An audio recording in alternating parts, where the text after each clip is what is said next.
Hello welcome students, আশা করি তোমরা সকলেই খুব ভালো আছো। জ্ঞানজ্যোতি কোচিং সেন্টার পক্ষ থেকে তোমাদের সবাইকে আরো একবার স্বাগত। তো আমি মীরা ম্যাম, আমি আজ তোমাদের তোমরা যে কোচবিহার পঞ্চমবর্মা ইউনিভার্সিটির আন্ডার পড়ছো, তোমাদের সেকেন্ড সেমিস্টার মেজর 2 যে বেঙ্গলি পেপার রয়েছে, সেখান থেকে আজ যে বিষয়টি নিয়ে আমি আলোচনা করবো সেটা হচ্ছে বিহারীলাল চক্রবর্তীর যে সাধের আসন কাব্য রয়েছে, এই কাব্য সম্পর্কে কিন্তু আজকে ক্লাসে আমি তোমাদের সঙ্গে আলোচনা করবো এবং বুঝিয়ে দেবো। ঠিক আছে, দেখো ক্লাসটা শুরু করার পূর্বে খুবই একটা গুরুত্বপূর্ণ ইনফরমেশন তোমাদের সঙ্গে আলোচনা করে দিয়ে যাই। তোমরা যে ভাবছো এই সেমিস্টারে আমাদের সঙ্গে অনলাইন ক্লাস বা নোটসের জন্য যোগাযোগ করবে, তাদেরকে বলে দিই, দেখো এখানে বোর্ডের কর্নারে দুটো নাম্বার দেওয়া আছে। এই নাম্বার দুটি হচ্ছে আমাদের Gyanjyoti coaching centre official helpline number. যে কোনো একটি নাম্বারের মধ্যে কল করে নিয়ে কিন্তু আমাদের সঙ্গে যোগাযোগ করে নিতে পারবে।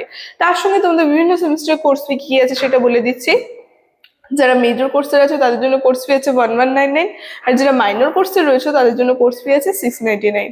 আর আমাদের কোর্সে যদি তোমরা অ্যাডমিশন না, যে সুবিধা তোমরা পাবে সেটা হচ্ছে এখানে তোমরা live classes, recorded classes, high কোয়ালিটির নোটস, তার সঙ্গে তোমরা পেয়ে যাবে 100% কম্পেনসেশন।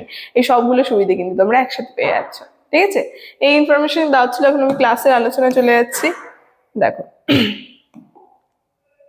প্রথমে বলেছি বিহারীলাল চক্রবর্তীর যে সাধের আসন কাব্য রয়েছে সেই সম্পর্কে কিন্তু আজকে ক্লাসে আমি তোমাদের সঙ্গে আলোচনা করব। একটু পয়েন্ট পয়েন্ট করে তোমাদের আলোচনা করে দেবো, তাহলে কি তোমাদের সেটা মনে রাখতে খুব সুবিধা হবে। ঠিক আছে, দেখো তো কি বলছে। বিহারীলাল চক্রবর্তী যে রয়েছে 1835 থেকে 1894 কাব্য জীবনের সর্বশেষ ও অন্যতম শ্রেষ্ঠ রোমান্টিক কাব্য হচ্ছে এই সাধের আসন কাব্য। ঠিক আছে, তো তিনি যেই সময়টা অবধি এই বাংলা কাব্য সাহিত্যের জগতে ছিলেন, সেখানে সেই সময়ে একটা তার আর কি যদি বলতে পারি শ্রেষ্ঠ রোমান্টিক অন্যতম কাব্য কিন্তু ছিল এই সাধের আসন কাব্য। সালটা পাশে দেওয়াই আছে 1889। 10টি স্বর্গ ও একটি উপসংহারে বিভক্ত এই দীর্ঘ কাব্যটি তিনি কাদম্বিনী দেবীর অনুরোধে ও প্রেরণায় রচনা করেছিলেন। তার সঙ্গে বিহারীলাল চক্রবর্তী এই কাব্যটি কাদম্বিনী দেবীর যে রয়েছে তার অনুপ্রেরণায় কিন্তু রচনা করেছিলেন, যেখানে আমরা দেখতে পাচ্ছি 10টা স্বর্গ ও একটি উপসংহারে বিভক্ত কিন্তু ছিল এই যে সাধের আসন কাব্যটি বিহারীলাল চক্রবর্তী রচিত। ঠিক আছে, তারপর কি বলছে যে এটি কেবল কাব্য নয়, বরং এটি কবির সারদা ভাবনা, নারী বন্ধনা ও বিশ্ব সৌন্দর্য এবং কবি মানুষের এক গভীর ও করুণ আত্মপ্রকাশ কিন্তু করেছে তিনি তার এই সাধের আসন কাব্যটার মধ্যে। ঠিক আছে, দেখো সেই যে সাধের আসন কাব্য যে রয়েছে সেগুলোর যে প্রধান প্রধান বৈশিষ্ট্যগুলো কি কি আছে, প্রথমে প্রেক্ষাপট ও উৎসর্গগুলো আমরা দেখে নিই।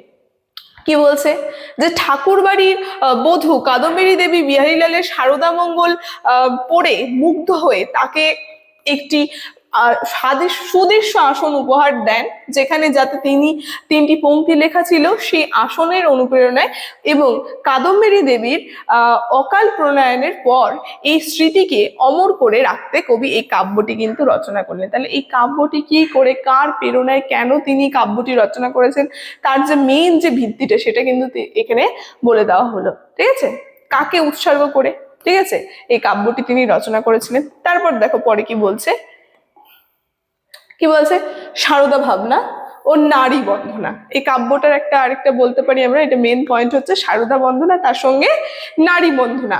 যেখানে বলছে সারদা মঙ্গল কাব্য যে বিহারীলাল চক্রবর্তী রচনা করেছেন, এই সারদা মঙ্গলের মতনই এখানে সারদা বিশ্বজননীর সৌন্দর্য ও অনুপ্রেরণা এবং কবির মানস প্রতিমা হিসেবে ধরা দিয়েছিল। কিন্তু সাধের আসন এই সারদা কেবল দেবী নয়, তিনি প্রিয়া, জননী ও করুণময়ী রূপে কবিকে মুগ্ধ করেছে। তো আমরা দেখবো প্রথমে যে হচ্ছে হলো আর কি যে সারদা মঙ্গল কাব্য যে বিহারীলাল চক্রবর্তী রচনা করেছেন, যেখানে যে নারী চরিত্র তিনি আর কি সেখানে যে ফুটিয়ে তুলেছেন, তার মধ্যে যে মানস প্রতিমা সেটা কিন্তু ধরা দিয়েছে।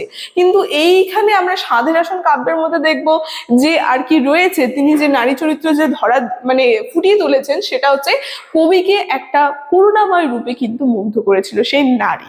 ঠিক আছে, তারপর দেখো কি বলেছে পরের পয়েন্টে, বলছে যে রোমান্টিকতা ও বিষাদের দিক থেকে এই যে সাধের আসন যে কাব্যটি রয়েছে, কাব্যটি প্রকৃতির অপরূপের বর্ণনার সাথে মিশে আছে কবির নিজস্ব বিষাদ ও নিঃসঙ্গতা। ঠিক আছে, যেখানে কবির যে নিজস্ব যে আর কি বিষাদ নিঃসঙ্গতা রয়েছে সেটা কিন্তু এই কাব্যটার মধ্যে মিশে আছে। এটি কেবল বাহ্যিক প্রকৃতি নয়, বরং কবির অন্তরের যে গহন সেটাই, সেই অনুভূতি কিন্তু কাব্যিক প্রকাশ, মানে কাব্যের মধ্যে কিন্তু প্রকাশ করা হয়েছে। কবির নিজস্ব যে ব্যক্তিগত অনুভূতি সেটা কিন্তু তিনি প্রকাশ করেছেন। পরে কি বলেছে, কাব্যশৈলী। বিহারীলাল এখানে তার নিজস্ব ছান্দিক পারদর্শিতা, তার সঙ্গে কি বলছে, লেরিক্স যে রয়েছে, যেখানে গীতি ধর্ম রূপটি তিনি ধরেছেন এই বাংলা সাহিত্যে বিশুদ্ধ গীতি কবিতার ধারায় এক অনন্য সংযোজন। ঠিক আছে, তো আমরা দেখতেই পাচ্ছি তিনি খুব সুন্দরভাবে, যে বিহারীলাল চক্রবর্তী রয়েছে, তিনি এই কাব্যের মধ্যে যে একটা বিশুদ্ধ গীতি কবিতা এর মধ্যে কিন্তু আর কি তিনি প্রকাশ করেছেন এই কাব্যটার মধ্যে। ঠিক আছে, তারপরে কাব্যশৈলী, এই পয়েন্টটি কি বলছে, বিহারীলাল এখানে নিজস্ব ছান্দিক পারদর্শিতা, ঠিক আছে, বা গীতিধর্মী যে রূপটি রয়েছে সেটা কিন্তু তুলে ধরেছেন। এটি বাংলা সাহিত্যে বিশুদ্ধ গীতি কবিতার ধারায় এক অনন্য সংযোজন কিন্তু আমরা বলতে পারি। ঠিক আছে, তো এই যে আর কি গীতি কবিতা যে রয়েছে, যেখানে সংক্ষেপে আমরা বলতে পারি বিহারীলাল চক্রবর্তীর যে এই সাধের আসন যে কাব্যটা রয়েছে, এই কাব্যটা হচ্ছে বিহারীলালের কবি মানুষের পরিণত রূপ, যেখানে সৌন্দর্য, তার সঙ্গে প্রীতি, তার সঙ্গে স্মৃতি ও বিষাদের এক অপূর্ব সুরে বাঁধা পড়েছে। মানে যে বিহারীলাল চক্রবর্তীর যে নিজস্ব জীবনের যে আর কি স্মৃতি, বিষাদ, তার সঙ্গে নিসঙ্গতা, কিন্তু একটা সুন্দর অপূর্ব রূপ কিন্তু তিনি তুলে ধরেছেন তার এই সাধের আসন কাব্যটির মধ্যে। আর এটি বাংলা রোমান্টিকতা কবিতার এক উজ্জ্বল দৃষ্টান্ত কিন্তু বিহারীলাল চক্রবর্তীর এই সাধের আসন কাব্যটি। ঠিক আছে, তো বিহারীলাল চক্রবর্তী রচিত সাধের আসন যে কাব্যটি রয়েছে তার যে একটু বিষয়বস্তু নিয়ে কিন্তু একটা সংক্ষিপ্ত আলোচনা আছে, ক্লাসে আমি করলাম, তোমরা দেখে না পারলে পরে প্রথম থেকে। আজকের ক্লাসের আলোচনা আমার এতটাই ছিল, আলোচনাটা আমি এখানেই শেষ করছি। ভিডিওটি শুরু থেকে শেষ অবধি দেখার জন্য থ্যাংক ইউ।